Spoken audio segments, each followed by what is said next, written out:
Quem pensa enriquece. Escrito por Napoleon Hill, narrado por Alice Macedo. Introdução. O homem que pensou sua parceria com Thomas Edison. Pensamentos são criaturas, e criaturas poderosas quando se misturam com propósitos definidos, persistência e um desejo ardente de que tudo se traduza em riquezas ou em outros bens materiais. Há pouco mais de 30 anos, Edwin Barnes descobriu o quanto é verdadeira a noção de que as pessoas, quando pensam, enriquecem. Ele não chegou a essa conclusão de uma hora para outra. Foi aos poucos, a partir de um desejo ardente de formar uma parceria com o grande Thomas Edison. O desejo de Barnes tinha uma característica principal. Era claramente definido. Ele queria trabalhar com Edison, não para ele. Observe cuidadosamente a descrição de como ele procedeu para que o seu desejo se transformasse em realidade, e compreenderá melhor os 13 princípios que levam à riqueza. A primeira vez que esse desejo ou impulso de pensamento passou-lhe pela cabeça, ele não se sentiu em condições de agir.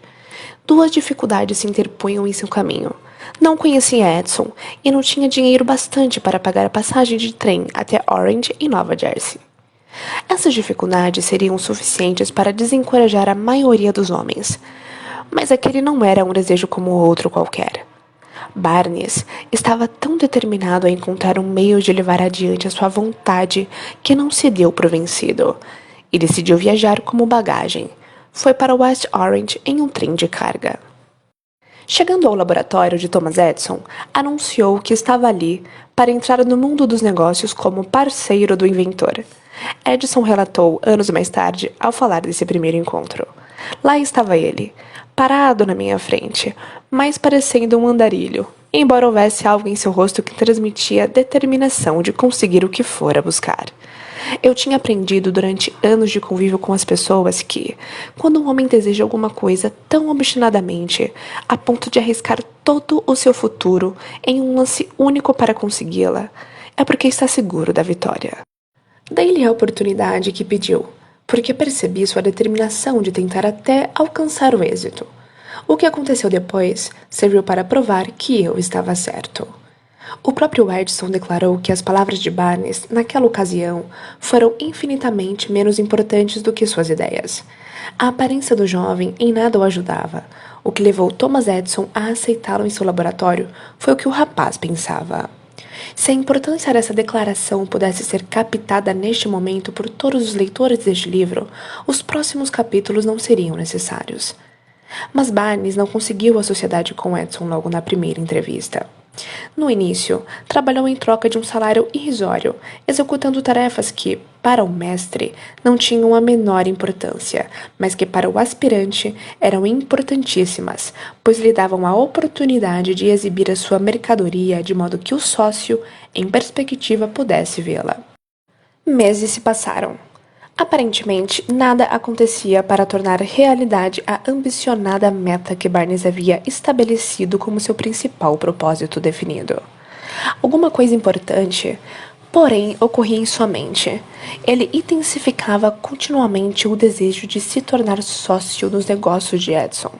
Psicólogos afirmaram com razão que, quando alguém está verdadeiramente preparado para uma situação, ela acaba acontecendo. Barnes estava pronto para uma parceria com Edison.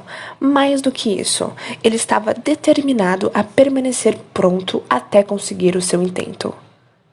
Ele não disse para si mesmo: de que adianta? Talvez eu devesse mudar de ideia e tentar um emprego de vendedor. O que afirmou foi: vim aqui para me associar a Edison e vou conseguir, nem que leve o resto da minha vida. E ele falava sério.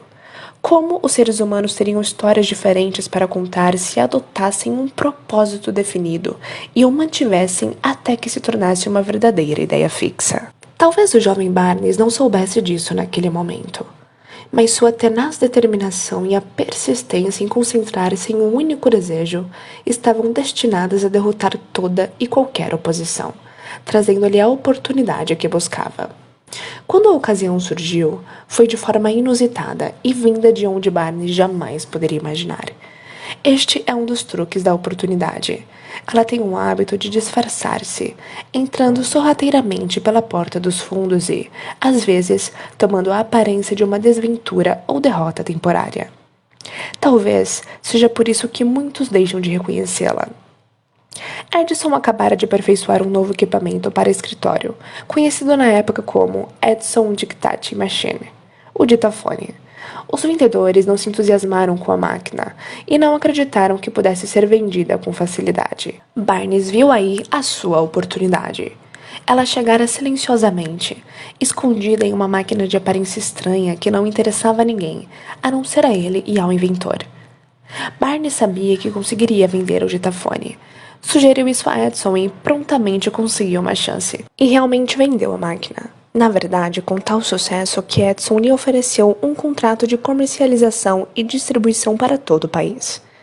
Dessa associação nasceu o slogan, feito por Edison e instalado por Barnes. A aliança comercial entre eles funcionou por mais de 30 anos. Por causa dela, Barnes ficou rico, mas também fez algo infinitamente maior. Provou que alguém pode realmente pensar e enriquecer. É impossível saber quanto o desejo original de Barnes rendeu-lhe em dinheiro.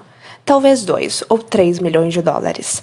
Mas, seja qual for a quantia, parece insignificante se comparada ao maior bem que adquiriu.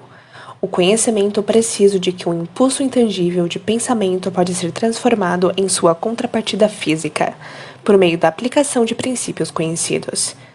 Barnes literalmente pensou em si mesmo numa sociedade com o grande Edison. Ele se viu fazendo fortuna. Nada tinha para começar, exceto a capacidade de saber o que queria e a determinação de manter esse desejo até conseguir realizá-lo. Barnes não possuía dinheiro. Tinha pouca instrução e nenhuma amizade com pessoas influentes, mas não lhe faltavam iniciativa, fé e vontade de vencer. Com essas forças intangíveis, ele se tornou o homem número 1 para o maior inventor que o mundo já conheceu. Capítulo 1. Desejo. O começo de todas as realizações. O primeiro passo em direção à riqueza. Quando há mais de 30 anos, Edwin Barnes desceu do trem de carga em Orange, Nova Jersey, podia parecer um vagabundo, mas os seus pensamentos eram de um rei. Enquanto fazia o percurso entre a estação de trem e o escritório de Thomas Edison, sua mente trabalhava. Ele se via pedindo a Edison uma oportunidade para levar adiante a sua ideia fixa, o desejo ardente de tornar-se sócio na empresa do grande inventor. O que Barnes levava consigo não era uma esperança. Não era uma simples vontade. Era um desejo intenso e pulsante que transcendia qualquer coisa. Era definitivo. O desejo que levou Barnes a aproximar-se de Edison já o acompanhava há muito tempo. Um desejo dominante. No começo pode ter sido, e provavelmente foi, somente uma vontade, mas não naquele momento. Durante anos, muitas vezes, Edwin Barnes e Edison ficaram frente a frente no mesmo escritório, onde se encontraram pela primeira vez. A essa altura, porém, o desejo se transformara em realidade. Os dois eram sócios. O maior sonho da vida de Barnes acontecera. Muitos o invejaram, acreditando suas conquistas a um golpe de sorte. Só viam os dias de triunfo, sem se darem ao trabalho de investigar a causa do sucesso. Barnes obteve êxito porque escolheu uma meta definida, e nela concentrou toda a sua energia, todo o poder, todo o esforço. Ele não se tornou sócio de Edison no dia em que chegou. Contentou-se em começar pelas tarefas menos interessantes, até que se apresentasse uma oportunidade para avançar, um passo que fosse em direção à sua almejada meta. 5 anos se passaram antes que a oportunidade aparecesse. Durante todo esse tempo, não lhe deram um só fiapo de esperança. Não lhe fizeram qualquer promessa de que o seu desejo seria atendido. Para todos, exceto para si mesmo. Ele parecia ser apenas um dente nas engrenagens da empresa de Edison. Mas em sua mente, porém, ele era o sócio de Edison o tempo todo, desde o dia em que começara a trabalhar. Essa é uma demonstração notável do poder de um desejo definido. Barnes conquistou sua meta porque, acima de qualquer coisa, queria ser sócio de Edison. Ele criou um plano para atingir esse propósito e afastou quaisquer possibilidades de bater em retirada. Ele se concentrou em seu desejo até que se tornasse uma ideia fixa e, finalmente, um fato. Quando foi para Orange, ele não disse: "Vou tentar convencer Edson a me dar um trabalho qualquer." Ele disse: "Vou ver Edson e mostrar que vim para ser seu sócio." Ele não disse: "Vou trabalhar lá por alguns meses e, se não for promovido, desisto e procuro outro emprego." Ele disse: "Vou começar em qualquer função, fazendo tudo o que Edson mandar, mas em breve serei o seu sócio." Ele não disse: "Vou ficar atento a outras oportunidades, para o caso de não conseguir o que quero nas organizações de Edson." Ele disse: "Só existe uma coisa no mundo que eu estou determinado a conseguir, que é ser sócio de Thomas Edison em sua empresa. Vou afastar qualquer possibilidade de bater em retirada e apostar todo o meu futuro na minha capacidade de conseguir o que desejo." Ele não deixou qualquer possibilidade de desistência. Era vencer ou morrer.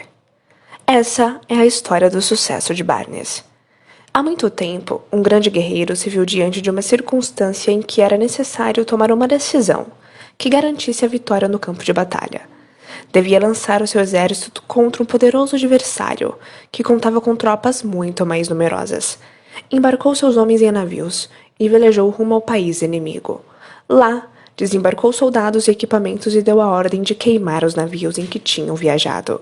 Dirigindo-se aos seus homens, antes da primeira batalha, ele disse: "Vocês estão vendo os navios em chamas? Isso significa que só sairemos vivos daqui se vencermos. Agora não temos escolha. É vencer ou morrer." E eles venceram.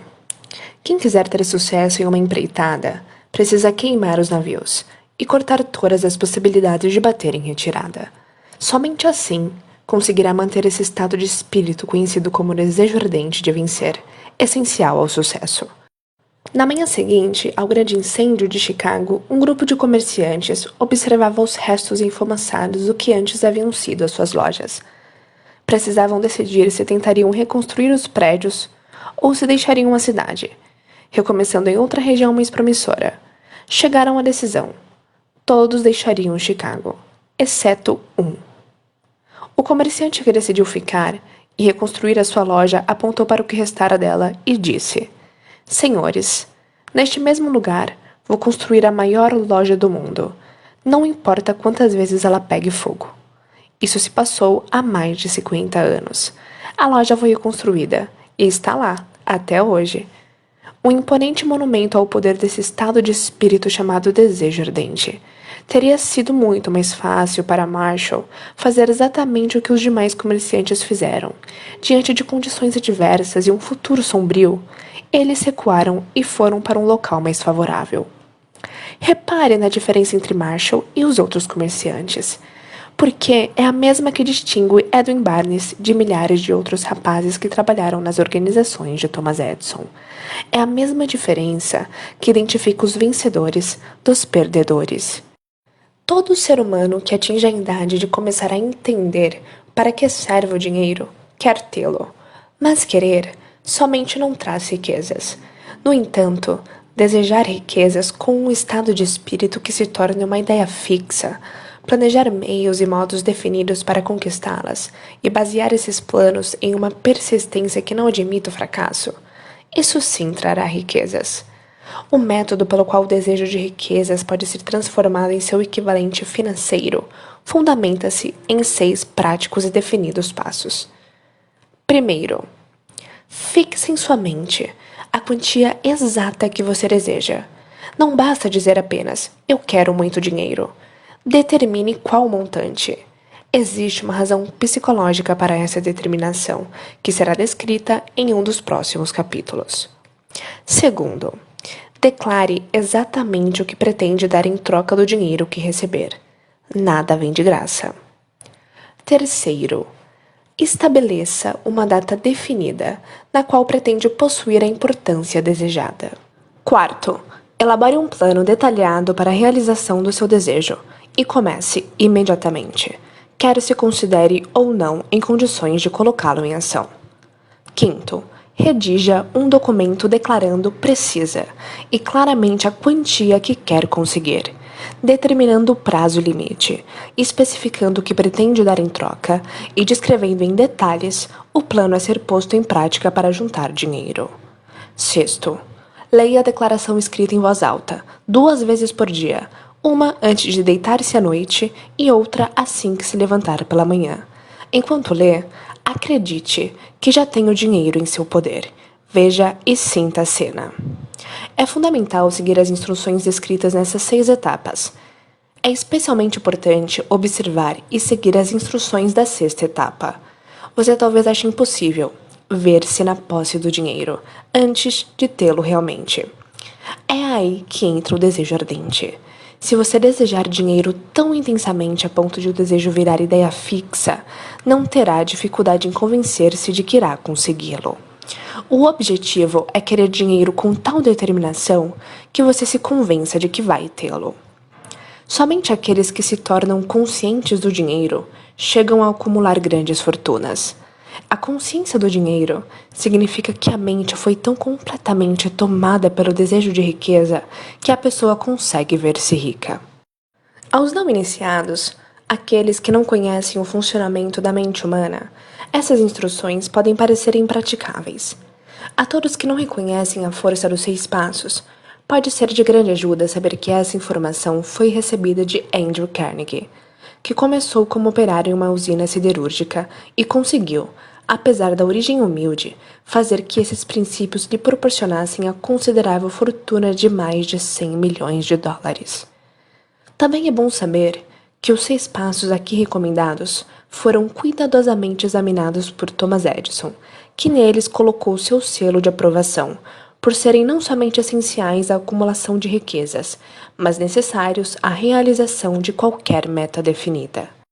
Os passos não requerem trabalho árduo, não pedem sacrifícios, não exigem que nos tornemos ridículos ou crédulos. Para aplicá-los, não é preciso muito estudo. Todavia, a aplicação bem-sucedida desses 6 passos necessita de imaginação suficiente para que possamos ver e compreender que a tarefa de ganhar dinheiro não pode ser deixada por conta do acaso ou da sorte.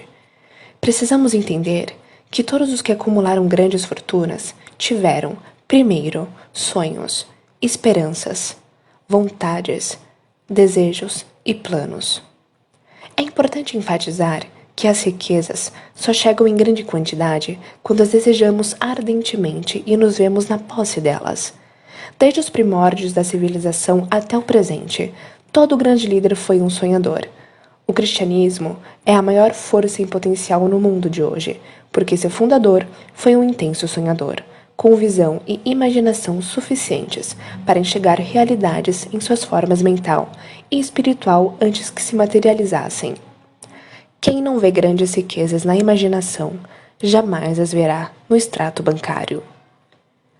Nunca houve na história da humanidade melhores oportunidades para sonhadores capazes de agir do que as que existem agora. Os anos de colapso econômico nivelaram, substancialmente, todas as pessoas. Uma nova corrida está para começar. As apostas representam enormes fortunas que serão construídas nos próximos anos. As regras do jogo mudaram, porque agora vivemos em um mundo diferente, que favorece visivelmente as massas. Aqueles que tiveram pouquíssima ou nenhuma oportunidade de crescer sob as condições existentes nos anos difíceis, quando o medo paralisou o crescimento e o desenvolvimento. Nós, que estamos nessa corrida pela riqueza, precisamos saber que o mundo diferente no qual vivemos pede novas ideias, novas maneiras de atuar, novos líderes, novas invenções, novos métodos de ensino, novas estratégias de marketing, nova literatura, novos programas de rádio, novas soluções para o cinema. Por trás dessa demanda por coisas novas e melhores, há um elemento indispensável ao sucesso: a determinação de propósitos, a certeza do que se quer e um desejo ardente de realização. Crises econômicas marcam a morte de uma era e o nascimento de outra. Esse mundo transformado requer sonhadores atuantes, capazes de transformar sonhos em ação. Os sonhadores atuantes sempre foram e serão os criadores da civilização. Nós que desejamos acumular bens, não podemos esquecer que os verdadeiros líderes do mundo foram indivíduos que buscaram e puseram em prática o intangível.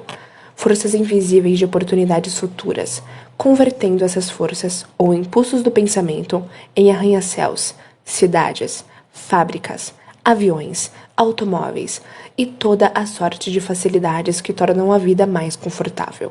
Tolerância e receptividade são necessidades práticas para o sonhador de hoje.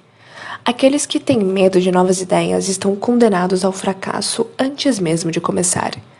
Jamais houve um tempo mais favorável aos pioneiros do que o mundo atual. É verdade que não há nenhum oeste selvagem e fora da lei a ser conquistado, como no tempo das diligências, mas existe um vasto mundo empresarial, financeiro e industrial a ser remodelado e redirecionado segundo novas e melhores orientações. Ao planejar adquirir a sua parte nas riquezas, não permita que desprezem o sonhador que existe em você. Para ganhar os grandes prêmios neste mundo diferente, você precisa captar o espírito dos grandes pioneiros do passado, cujos sonhos deram à civilização tudo o que ela tem de valor. O espírito que serve como seiva vital de cada país, a oportunidade para desenvolver e aproveitar nossos talentos. Não esqueçamos que Colombo sonhou com um mundo desconhecido, apostou sua vida na existência dele e o descobriu. Copérnico, o grande astrônomo, sonhou com uma multiplicidade de mundos e revelou-os.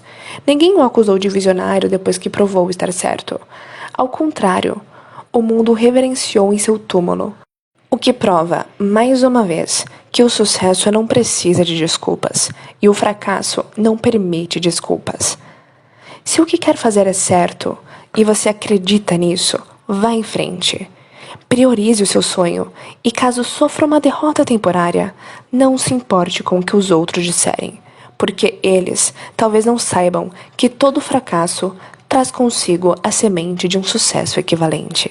Henry Ford, pobre e de pouca instrução, sonhou com uma carruagem sem cavalos. Foi trabalhar com as ferramentas que tinha, sem esperar que a oportunidade o favorecesse, e hoje as provas de seu sonho circulam por toda a terra. Ele fez girarem mais rodas do que qualquer outro homem, porque não teve medo de sustentar os seus sonhos. Thomas Edison sonhou com uma lâmpada que fosse operada eletricamente, pôs seu sonho em ação, e, apesar de mais de 10.000 fracassos, manteve esse sonho, até fazer dele uma realidade. Sonhadores atuantes não desistem. Whelan sonhou com uma cadeia de tabacarias, transformou seu sonho em ação e hoje existem a United Cigar Stores em todo o território dos Estados Unidos. Lincoln sonhou com uma libertação dos escravos negros, agiu e ainda viveu para ver a união entre o Norte e o Sul. Os irmãos Wright sonharam com uma máquina voadora. Hoje vemos nos 4 cantos do mundo a força de seu sonho. Marconi sonhou com um sistema para utilizar as forças intangíveis do éter. A prova de que não foi em vão está em cada transmissão radiofônica no mundo. Ademais, o sonho de Marconi colocou lado a lado a mais humilde cabana e a mais suntuosa mansão. Tornou vizinhos todos os povos, de todas as nações da terra. Agora, os governantes podem falar a todo o povo ao mesmo tempo, a qualquer momento. No entanto, saiba que os amigos de Marconi levaram-no à força para ser examinado num hospital para doentes mentais, quando ele anunciou haver descoberto um princípio que permitia enviar mensagens através do ar, sem a necessidade de fios ou outro meio físico direto de comunicação. Os sonhadores de hoje recebem melhor tratamento. O mundo se acostumou a descobertas, e mais, tem de se recompensar o sonhador que traz ao mundo uma nova ideia. Toda grande realização foi, primeiramente e por algum tempo, apenas um sonho. A árvore dorme dentro do fruto, o pássaro espera no ovo, e na mais alta visão da alma, um anjo fica de guarda. O sonho é a semente da realidade. Sonhadores do mundo, animem-se, apareçam e mexam-se. A sua estrela está subindo. As crises econômicas ensinam humildade, tolerância e compreensão e trazem a oportunidade que todos esperam. O mundo está cheio de oportunidades que os sonhadores do passado jamais conheceram. Um desejo ardente de ser e de fazer deve ser o ponto de onde partem os sonhadores. O sonho não nasce da indiferença, da preguiça, nem da falta de ambição. Os sonhadores deixaram de ser alvos de chacota ou desprezo. Se não acredita, vá ao Tennessee, nos Estados Unidos, e veja o que um presidente sonhador fez para controlar e aproveitar a força da água. Anos antes, tal sonho seria considerado loucura. Se você se decepcionou, sofreu uma derrota, sentiu o coração dentro do peito ser esmagado até sangrar, tenha coragem, pois essas experiências são recursos de valor incomparável. Elas fortalecem o espírito.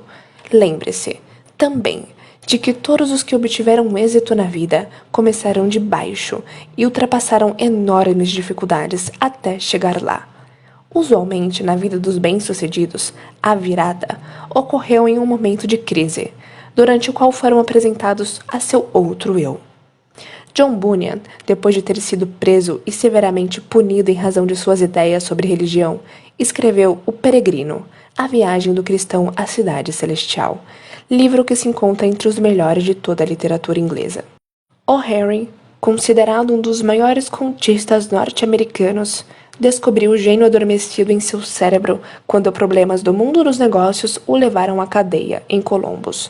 Forçado pela infelicidade a tomar conhecimento de seu outro eu e a usar a imaginação, ele descobriu que era um grande autor, e não um rejeitado, um criminoso miserável.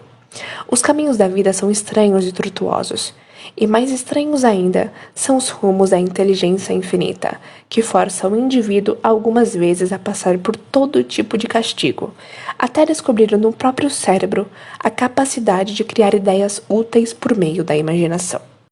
Thomas Edison, o maior inventor e cientista do mundo, foi um telegrafista comum e falhou inúmeras vezes antes de ser levado finalmente à descoberta do gênio adormecido em seu cérebro. Charles Dickens começou colocando etiquetas em potes de graxa. A tragédia de seu primeiro amor atingiu as profundezas de sua alma, fazendo dele um dos grandes autores do mundo. Essa tragédia produziu uma sucessão de vários trabalhos, que tornaram o mundo melhor e mais rico para todos os leitores. Geralmente, as desilusões de amor têm o efeito de levar os homens à bebida e as mulheres à ruína. Isso porque a maioria das pessoas nunca aprende a arte de transformar as suas mais fortes emoções em sonhos de natureza construtiva. Helen Keller ficou surda, muda e cega pouco depois do nascimento.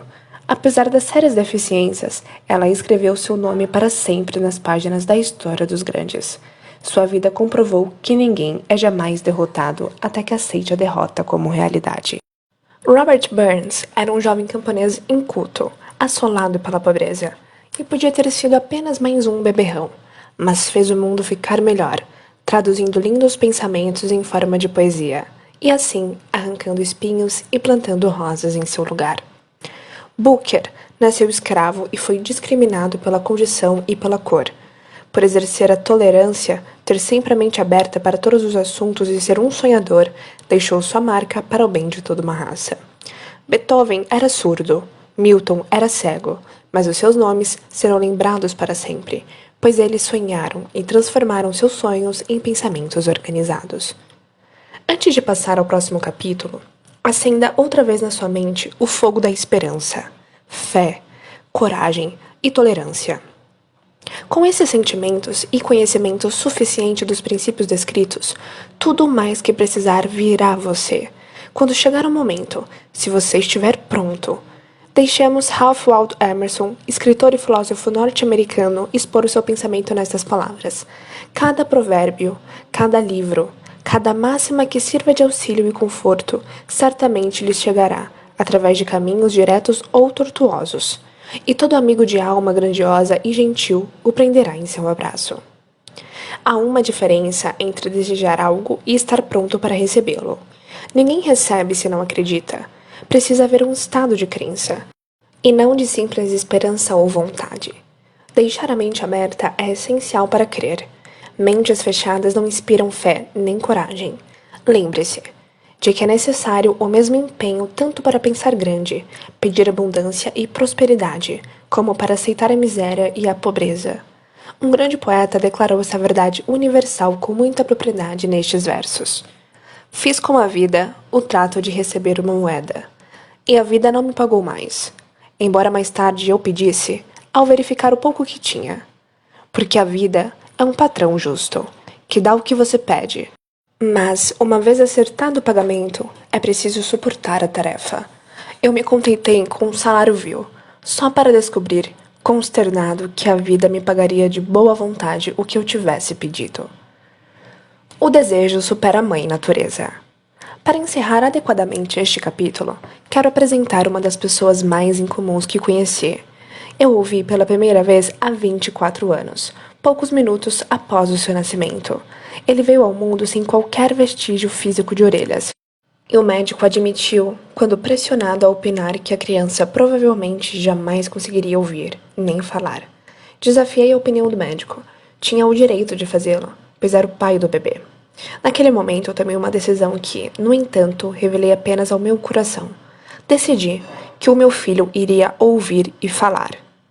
A natureza podia mandar-me uma criança sem orelhas, mas não podia obrigar-me a aceitar a realidade daquela situação. Em minha mente, sabia que meu filho iria ouvir e falar, mas como? Tinha a certeza de haver um caminho que, de um jeito ou de outro, eu encontraria. Pensei nas palavras do imortal Emerson. O curso de todas as coisas nos ensina a fé.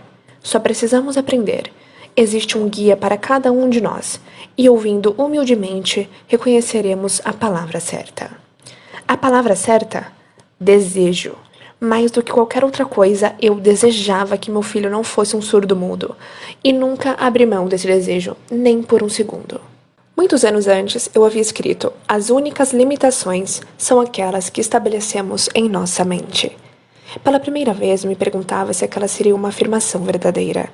Deitado na cama, diante de mim, estava um recém-nascido, sem os recursos naturais necessários à audição. Ainda que pudesse ouvir e falar, algo lhe faltaria para sempre. Certamente não se tratava de uma limitação que ele tivesse imposto a si próprio. O que eu poderia fazer a respeito? De alguma forma, encontraria um jeito de transplantar para a mente daquela criança o meu desejo ardente, de tal modo que o som chegaria a seu cérebro sem a ajuda de ouvidos. Tão logo a criança fosse crescida o bastante para cooperar, eu encheria sua mente com o desejo ardente de ouvir, para que a natureza, por seus próprios métodos, transformasse isso em realidade física. Guardei os pensamentos para mim, sem fazer comentários. Todos os dias renovava minha promessa. Meu filho não seria um surdo-mudo. À medida que o menino crescia e começava a notar as coisas ao seu redor, tivemos a impressão de que conseguia ouvir minimamente. Quando atingiu a idade em que as crianças usualmente começam a falar, ele não fez, mas suas atitudes demonstravam que estávamos certos. Ele percebia alguns sons. Era tudo o que eu precisava saber. Estava convicto de que, se podia ouvir, embora pouco, meu filho conseguiria desenvolver a audição. Então, algo aconteceu que me encheu de esperanças, vindo de um lugar inteiramente inesperado. Compramos um toca-discos. Quando ouviu música pela primeira vez, o menino entrou em êxtase e logo se apropriou do aparelho. Em pouco tempo, havia desenvolvido uma preferência por algumas músicas, entre elas It's a Long Way to Tipperary. Certa vez, fez tocar o disco por quase 2 horas em que ficou de pé diante do aparelho, com os dentes cravados na beira da caixa de som. Só alguns anos mais tarde compreendemos o significado desse hábito desenvolvido por ele, porque na época ainda não tínhamos ouvido falar do princípio da condução óssea do som. Pouco tempo depois de meu filho ter se apropriado do toca-discos, descobri que ele me ouvia com razoável clareza, quando eu falava com os meus lábios, tocando seu osso mastoide, ou na direção da base de seu cérebro. Essas descobertas me deram os meios necessários para que eu começasse a realizar o desejo ardente de ajudar o meu filho a desenvolver a audição e a fala. Nessa época, ele arriscava falar certas palavras. A perspectiva estava longe de ser animadora, mas o desejo apoiado pela fé não conhece a palavra impossível. Certo de que ele podia ouvir com clareza o som da minha voz, comecei imediatamente a transferir para sua mente o desejo de ouvir e falar. Logo descobri que o menino gostava que eu lhe contasse histórias na hora de dormir. Assim, pus mãos à obra, criando histórias destinadas a desenvolver nele a autoconfiança, a imaginação e um intenso desejo de ouvir e ser normal. Havia especialmente uma história que eu enfatizava. dando-lhe novas e dramáticas cores a cada vez que a contava. Com isso, tentava plantar na mente da criança o pensamento de que sua deficiência não era uma desvantagem, mas sim um recurso de grande valor. Apesar de todas as filosofias que eu havia estudado indicarem claramente que cada adversidade traz consigo a semente de uma vantagem equivalente, preciso confessar que não fazia a menor ideia de como tal deficiência poderia tornar-se um fator positivo. No entanto, continuei a minha prática de integrar essa filosofia às histórias da hora de dormir, esperando que um dia ele mesmo encontrasse um meio de tirar proveito de sua deficiência. A razão me dizia francamente que não havia compensação adequada para a falta de ouvidos e do aparelho natural de audição, mas o desejo, apoiado na fé, superou a razão e inspirou-me a continuar. Analisando a experiência, posso ver agora que a fé, depositada em mim pelo meu filho, teve muito a ver com o impressionante resultado. Ele jamais questionou o que lhe dizia. Eu o convenci de que possuía uma nítida vantagem sobre os irmãos mais velhos, vantagem esta que se manifestaria de diversas maneiras. Os professores, por exemplo, observando que ele não tinha orelhas, lhe dariam especial atenção e o tratariam com extraordinária gentileza, e foi o que aconteceu. A mãe dele tratou disso, visitando os professores e solicitando mais cuidado com aquele aluno. Também o convenci de que, quando tivesse idade para vender jornais, ele teria uma grande vantagem sobre o irmão, então vendedor de jornais, já que as pessoas lhe pagariam mais ao ver que a falta de orelhas não o impedia de ser um garoto inteligente e esforçado. Notamos que, gradualmente, a audição do menino melhorava. Além do mais, a deficiência não fizera dele um tímido. Mais ou menos aos 7 anos, ele nos deu a primeira prova de que a estratégia de trabalhar a sua mente começava a dar frutos. Insistia em vender jornais, mas a mãe não concordava. Achava perigoso deixá-lo sair à rua sozinho. Ele, então, decidiu resolver a questão. Uma tarde em que ficou em casa com os empregados, pulou a janela da cozinha, alcançando o quintal e foi à luta.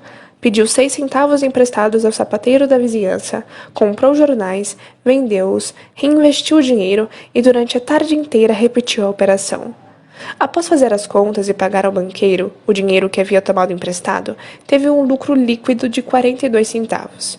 Quando chegamos em casa naquela noite, nós o encontramos dormindo em sua cama, com o dinheiro bem apertado na mão. Então, a mãe abriu-lhe a mão, pegou as moedas e chorou. Chorar pela primeira vitória do filho parecia tão inadequado. Minha reação foi inversa. Ri alegremente, porque soube que o esforço para plantar na mente daquele menino uma atitude de autoconfiança fora bem sucedido. Sua mãe viu um pequeno menino surdo que, em seu primeiro empreendimento, tinha ido para as ruas sozinho e arriscado a vida para ganhar dinheiro. Eu vi um pequeno negociante corajoso, empreendedor, ambicioso e autoconfiante, cuja fé em si mesmo havia subido 100%, já que entrara no mundo dos negócios por conta própria e vencera. O resultado me agradou, porque percebi nele aptidões que o acompanhariam pela vida fora. O futuro confirmaria isso. Quando seu irmão mais velho queria alguma coisa, deitava-se no chão, esperneava, chorava e conseguia. Quando o pequeno menino surdo queria alguma coisa, planejava um meio para ganhar dinheiro e comprava o objeto desejado com seus recursos próprios. E ele ainda faz isso. Na verdade, o meu filho me ensinou que deficiências podem ser aceitas como obstáculos e usadas como desculpas, ou consideradas degraus a serem galgados rumo a uma meta estabelecida. O menininho surdo cursou o ensino fundamental, o ensino médio e a faculdade sem ouvir os professores, a menos que falassem perto dele e bem alto. Nunca frequentou escolas especiais. Não permitimos que ele aprendesse a linguagem dos sinais. Estávamos determinados a fazê-lo levar uma vida normal, com outras crianças, e mantivemos essa decisão, embora nos tenha custado acalorados debates com a diretoria das escolas. Quando cursava o ensino médio, tentou usar um aparelho elétrico para surdez. Não deu certo, pois meu filho havia nascido sem qualquer vestígio de sistema auditivo natural. Tal condição foi descoberta pelo Dr. J. Gordon Wilson, de Chicago, durante uma cirurgia na cabeça a que o menino se submeteu aos 6 anos. Na última semana de aulas na faculdade, 16 anos depois da operação, aconteceu um fato que marcou definitivamente a sua vida. Pelo que parecia puro acaso, ele recebeu outro aparelho elétrico para a surdez, ainda em teste. Tendo em vista o desapontamento anterior, hesitou em aceitar. Finalmente, sem muito interesse, pegou o aparelho, colocou no ouvido, ligou a bateria e pronto. Como num passe de mágica, seu constante desejo de ouvir normalmente tornou-se realidade. Pela primeira vez na vida, ele ouvia praticamente tão bem quanto qualquer um. Deus opera misteriosamente as suas maravilhas. Deslumbrado pelo mundo diferente que o novo aparelho lhe apresentou, ele correu ao telefone, ligou para a mãe e ouviu perfeitamente a voz dela. No dia seguinte, ouvia claramente as vozes dos professores, pela primeira vez na vida, sem que precisassem gritar ou chegar perto. Ouviu o rádio, ouviu o cinema falado, afinal, podia conversar livremente com outras pessoas, sem que tivessem a necessidade de falar alto. Tinha entrado em um mundo diferente. Com nosso desejo persistente, havíamos nos recusado a aceitar o engano da natureza e a induzimos a corrigir-se, por intermédio dos meios práticos disponíveis. O desejo tinha começado a pagar dividendos, mas a vitória não estava completa. O rapaz ainda teria de encontrar um meio prático e definido para converter a sua deficiência em uma vantagem equivalente. Talvez, sem entender plenamente o significado do que havia conseguido, mas entusiasmado com a descoberta do novo mundo dos sons, ele escreveu uma carta para o fabricante do aparelho, descrevendo em detalhes a sua experiência. Alguma coisa na carta, algo que talvez não estivesse escrito nas linhas, mas entre elas, fez que a companhia o convidasse a ir a Nova York. Chegando lá, foi levado a conhecer a fábrica, e enquanto contava ao engenheiro-chefe sobre a mudança operada em seu mundo, uma intuição, uma ideia ou uma inspiração, chame como quiser, surgiu em sua mente. Foi esse impulso de pensamento que converteu a sua deficiência em vantagem destinada a pagar dividendos em forma de dinheiro e felicidade a milhares de pessoas por muito tempo. O ponto central daquele impulso de pensamento era o seguinte: ocorreu-lhe que ele poderia ajudar milhões de pessoas surdas que atravessam a vida sem o benefício de um aparelho de surdez, caso pudesse achar um meio de contar a sua história. Naquele exato momento, decidiu devotar o resto de sua vida a ajudar deficientes auditivos. Durante um mês, ele pesquisou intensamente, analisando todo o sistema de marketing da fábrica de aparelhos de surdez e criou meios de comunicar-se com os deficientes auditivos do mundo inteiro, de modo a partilhar com eles o seu mundo diferente recentemente descoberto. Ele elaborou um planejamento de 2 anos, baseado em suas conclusões. Quando apresentou o plano à companhia, foi-lhe imediatamente oferecido um cargo, para que conseguisse levar o plano adiante. Ao começar o trabalho, nem sonhava estar destinado a levar esperança e alívio a milhares de deficientes auditivos, que sem sua ajuda estariam condenados para sempre ao silêncio.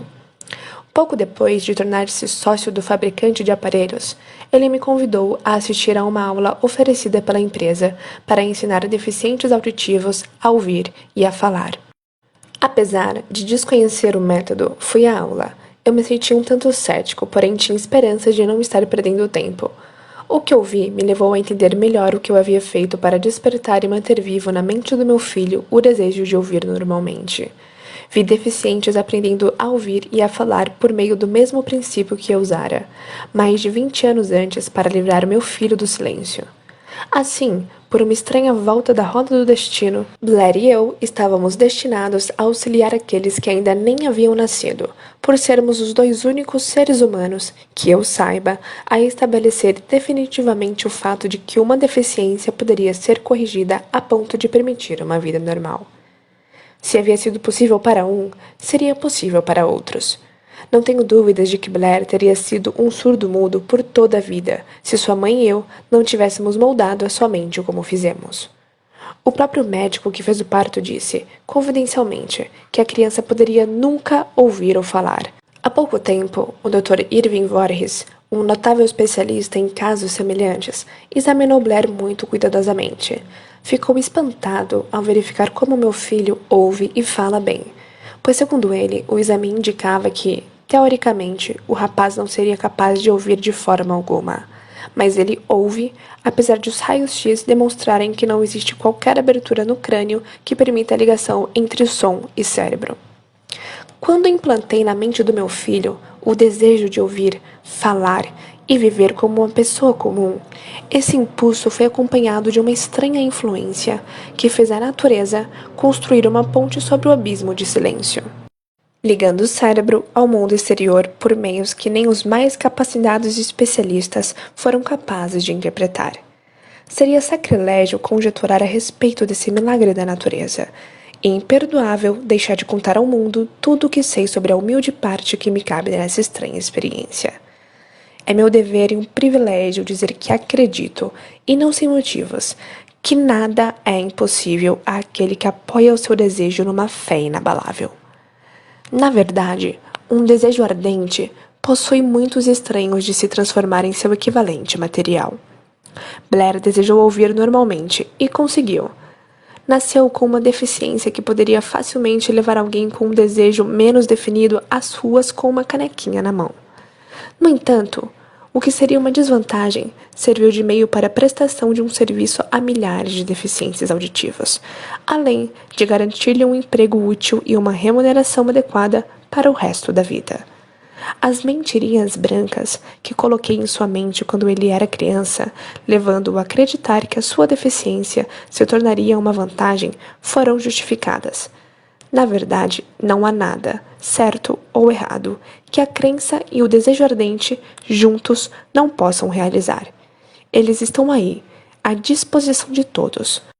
Em toda a minha experiência no trato com homens e mulheres com problemas pessoais, jamais encontrei um caso que demonstrasse mais significativamente o poder do desejo.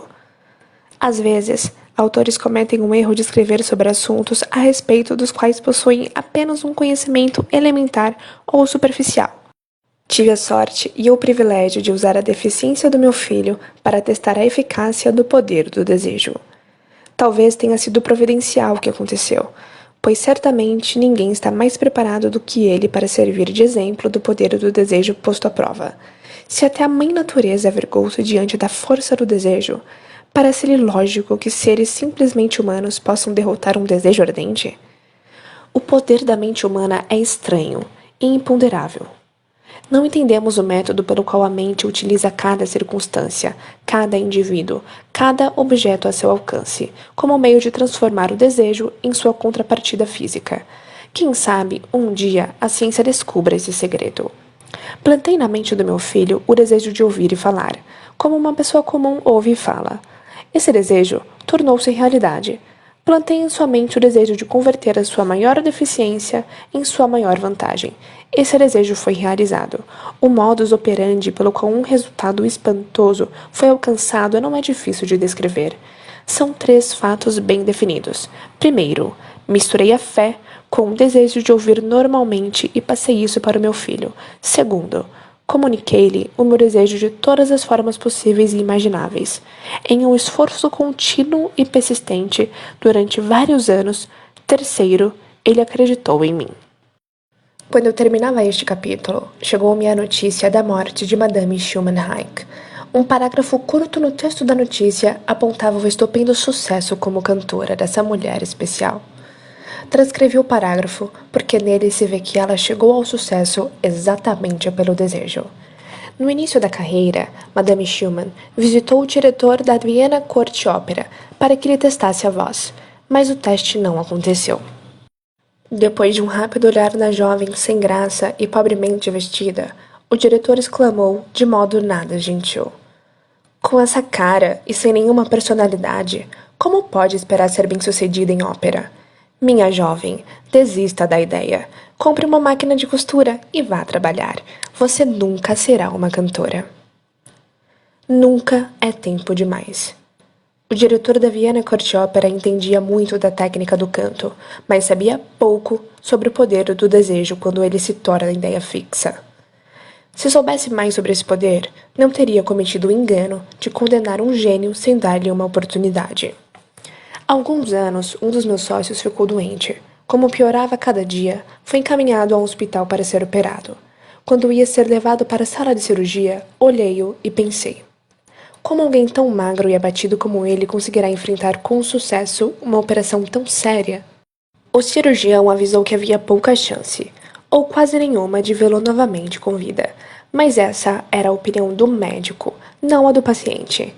Antes de entrar na sala, ele murmurou baixinho: "Não se preocupe, chefe. Eu estarei fora daqui em poucos dias."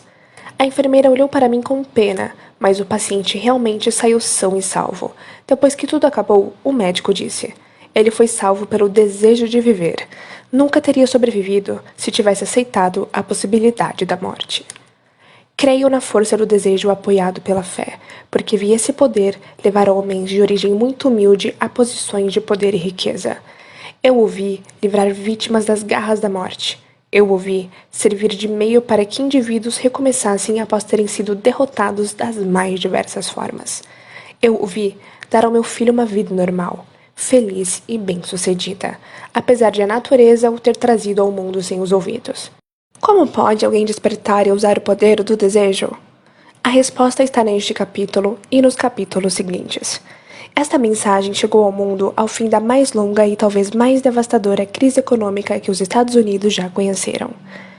Seria razoável supor que chamasse a atenção, principalmente daqueles que perderam fortunas, de outros que ficaram sem emprego e de muitos que precisaram reorganizar os seus planos e recomeçar.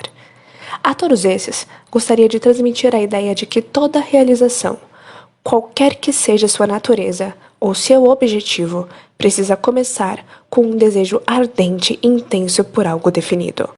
Por intermédio de algum estranho e poderoso princípio de química mental nunca revelado, a natureza integra ao impulso de um forte desejo aquele algo mais, que não reconhece a palavra impossível e não aceita o fracasso. Parabéns por ter finalizado este capítulo. Te espero no segundo capítulo, Fé. Até a próxima.